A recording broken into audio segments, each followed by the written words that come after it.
Good morning everyone, welcome to another new blog. আজ হচ্ছে আমাদের দীঘায় ডে 2। সকাল সকাল ঘুম থেকে উঠে ব্রাশ করে ফ্রেশ হয়ে চলে আসলাম আমি আমার পছন্দের ব্যালকনিতে, যেখানে বেশ কিছুটা সময় আমি একাত্তর নিজের মতো করে কাটিয়ে বেশ কিছুটা ফটোশ্যুট করে বেরিয়ে পড়লাম সমুদ্রের উদ্দেশ্যে সকলে মিলে। কিন্তু সমুদ্রে পৌঁছে দেখি আজ সমুদ্রের অন্য এক রূপ, মানে আজ ছিল জোয়ার, যেখানে কিন্তু কোনো রকমভাবেই কিন্তু ট্যুরিস্টদেরকে নামতে দেওয়া হচ্ছিল না। বেশ কিছুটা ঘন্টাখানেক অপেক্ষা করার পর ফাইনালি জোয়ার অল্প একটু কমার পরে কিন্তু আমরা সাহস করে সকলে মিলে নেমে পড়েছি।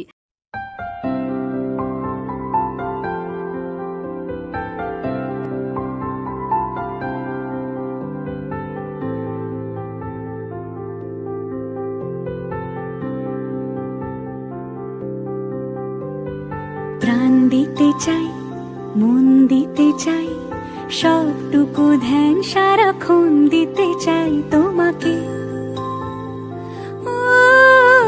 সমুদ্র থেকে স্নান সেরে আমরা কিন্তু চলে এসেছি বিচ সাইডেই একটা হোটেল কাম রেস্টুরেন্টে, যেখানে কিন্তু রোড সাইডই বলতে পারো, হোটেল বা রেস্টুরেন্ট নয়, রোড সাইড একটা দোকান, যেখানে গরম গরম কচুরি, গরম গরম পরোটা, ডিম টোস্ট, মুড়ি ঘুগনি, এভরিথিং সব কিছুই পাওয়া যাচ্ছিল। এখান থেকে আমরা আমাদের পছন্দ মতো সবাই খাবার নিয়েছিলাম। কেউ নিয়েছিলাম ব্রেড টোস্ট, কেউ নিয়েছিলাম লুচি ঘুগনি, কেউ নিয়েছিলাম পরোটা ঘুগনি। ব্রেকফাস্ট সেরে আমরা কিন্তু আমাদের রুমে চলে এসে তাড়াতাড়ি করে রেডি হয়ে নিয়েছি সবাই। এখন আমরা বেরিয়ে যাব জগন্নাথ ধামের উদ্দেশ্যে। হ্যাঁ, দীঘায় যে নতুন জগন্নাথ মন্দিরটা তৈরি হয়েছে সেটা দেখার জন্যই কিন্তু এই বছরের আমাদের দীঘা প্ল্যানটা আমরা করেছিলাম। অ্যাকচুয়ালি এটাই হচ্ছে তার আসল কারণ। ফাইনালি কিন্তু আমরা পৌঁছে গেছি আমাদের দীঘার জগন্নাথ মন্দিরে। আমরা আমাদের যেহেতু নিজস্ব পার্সোনাল কার নিয়ে এসেছিলাম, তাই আমরা পার্সোনাল কারে করেই কিন্তু আমরা হোটেল থেকে মন্দির অবধি এসেছি। সেখানে কার পার্কিং করে এখানে আমরা দাদুর থেকে তিলক কেটে নিলাম, কারণ মন্দিরে ঢোকার আগে তিলক না কাটলে কেমন জানি একটু আনকমপ্লিট লাগছিল। সবার মাথায় তিলক দেখে আমাদেরও এক্সাইটমেন্ট হয় না, তিলক কাটবো, তাই তিলক কেটে পৌঁছে গেলাম জগন্নাথ ধামে।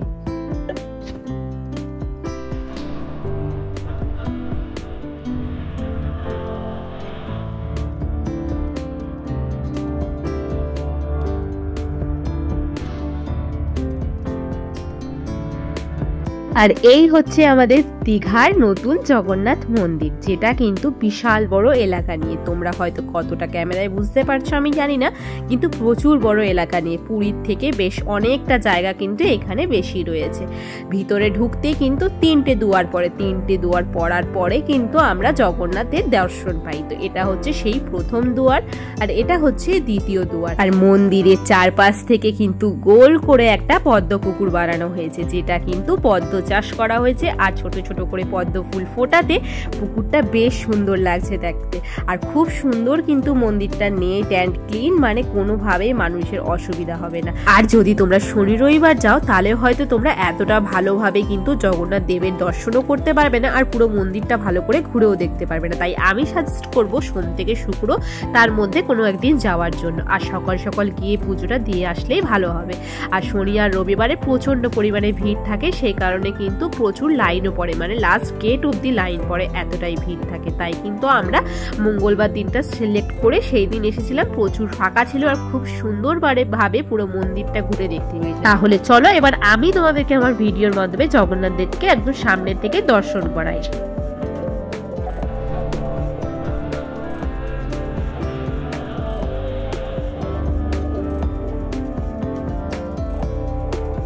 এই বছর যেহেতু দীঘায় প্রথম রথযাত্রা, সেই রথযাত্রার উপলক্ষে কিন্তু 3টে রথও সাজানো হয়েছে। তাহলে কে কে যাচ্ছ রথযাত্রায় অবশ্যই কিন্তু কমেন্টস করে জানিও। পুরো মন্দিরটা ঘোরার পর আমরা বেরিয়ে পড়লাম আমাদের হোটেলের উদ্দেশ্যে। হোটেলে এসেই কিন্তু এদিক ওদিক না তাকিয়ে আমরা ঝাঁপ দিয়ে দিলাম সুইমিং পুলে, বিকজ সুইমিং পুলে কিন্তু সব থেকে বেশি রিল্যাক্স ফিল করেছি দীঘায় এসে। সুইমিং পুলে বেশ কিছুটা সময় কাটিয়ে ভালো করে ফ্রেশভাবে স্নান করে রেডি হয়ে চলে আসলাম লাঞ্চের জন্য। আজকে লাঞ্চ করছি আমরা ভুরি ভোজ আহারে বাহারেতে। প্রথমবার ট্রাই করব, খেয়ে বলবো তোমাদেরকে এখানকার টেস্ট কেমন। দেখে কিন্তু প্রচুর ভিড় লাগছিল আর প্রচুর এখানে লোক খাওয়া দাওয়া করছিল, মনে হচ্ছিল ভালোই টেস্ট হবে। প্রথমে বাঁধাকপি দিয়ে মাছের মাথা দেওয়া হয়েছিল, সাথে লেবু, পাঁপড় ভাজা, ডাল, একটা তরকারি দেওয়া হয়েছিল, আর আমরা নিয়েছিলাম ডিম থালি। প্রত্যেকটা রান্নার টেস্ট খুবই সুন্দর আর একদম ঘরোয়া রান্না।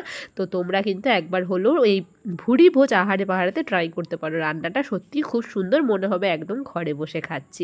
আর খাবারের টেস্ট অনুযায়ী কিন্তু দামটাও একদম ম্যানেজেবল, মানে প্রত্যেকটা মানুষই কিন্তু এখানে খাবার খেতে পারে। দুপুরবেলা লাঞ্চ টাঞ্চ করে রুমে এসে একটা লম্বা টানা ঘুম দিয়েছিলাম। ঘুম থেকে উঠে দেখি 4:30 নাগাদ প্রচণ্ড ঝড় বৃষ্টি হচ্ছে, মানে তোলপাড় কাণ্ড, যেটা থেকে দেখার পর আমাদের মনে একটু ভয় ঢুকে গেছিলো। ফাইনালি 1 ঘন্টার মধ্যে পুরো ওয়েদার ক্লিয়ার, আমরা আবারও রেডি হয়ে বেরিয়ে পড়লাম সমুদ্রের উদ্দেশ্যে। গতকাল বিকেলবেলা যেহেতু আমাদের সমুদ্রে আসতে সন্ধ্যে 7টা বেজে গেছিল, তাই আজকে বিকেলেই চলে এসেছি সমুদ্রের পাড়ে। বিকেলে সমুদ্র একটা আলাদাই সৌন্দর্য, যেমনি সুন্দর জোয়ারের জল সেমনি সুন্দর একদম ঠান্ডা হাওয়া। বেশ সুন্দর একটা সময় কিন্তু কাটলাম আমরা আমাদের ফ্যামিলির সাথে। প্রাণ দিতে চাই, মন দিতে চাই, সবটুকু ধ্যান সারাক্ষণ দিতে চাই তোমাকে, তোমাকে। বেশ কিছুটা সময় আমরা আমাদের মতো করে কাটিয়ে গল্প গুজব করে ফটোশ্যুট করে চলে আসলাম বিচ সাইডে একটা কাকুর কাছে এখানে চা খেতে। চা বানানোটা দেখে একটু আমাদের অন্যরকম লাগলো, তাই ভাবলাম চলো একটু ট্রাই করে দেখি। দুধ চাটা বানানোর প্রসেসটা একদমই অন্যরকম ছিল। সেখান থেকে সবাই মিলে 1 কাপ করে চা নিলাম, খেয়ে দেখলাম সত্যি একদম অন্যরকম। বানানোর প্রসেসটাও যেমন সুন্দর আর খেতেও ততটাই সুন্দর। বেশ কিছুটা সময় কিন্তু আবারও চা খেতে খেতে সমুদ্রকে অনুভব করার পর আমরা চলে আসলাম মার্কেটটাকে এক্সপ্লোর করতে। পুরো মার্কেটটাকে এক্সপ্লোর করার পর একটাই জিনিস মনে হলো, দিন দিন সত্যি সবকিছু চেঞ্জ হয়ে যাচ্ছে। যেরকমটা 2 বছর আগে দেখে এসেছিলাম সেরকমটা একদমই কোনো কিছু নেই। সব কিছুই কেমন জানি অন্যরকম হয়ে গেছে। সব কিছু ঘুরতে ঘুরতে আমার চোখে পড়লো এই ফিশ দোকানটা, মানে এখানে হচ্ছিল বিভিন্ন রকম ফিশ ফ্রাই। দেখে প্রচণ্ড লোভ লাগা সত্ত্বেও ভিডিও রিভিউগুলো মনে পড়ায় আমরা ভাবলাম না, চলো ফিশ ফ্রাই আমরা খাবো না, আমরা খাবো চিকেন কাবাব।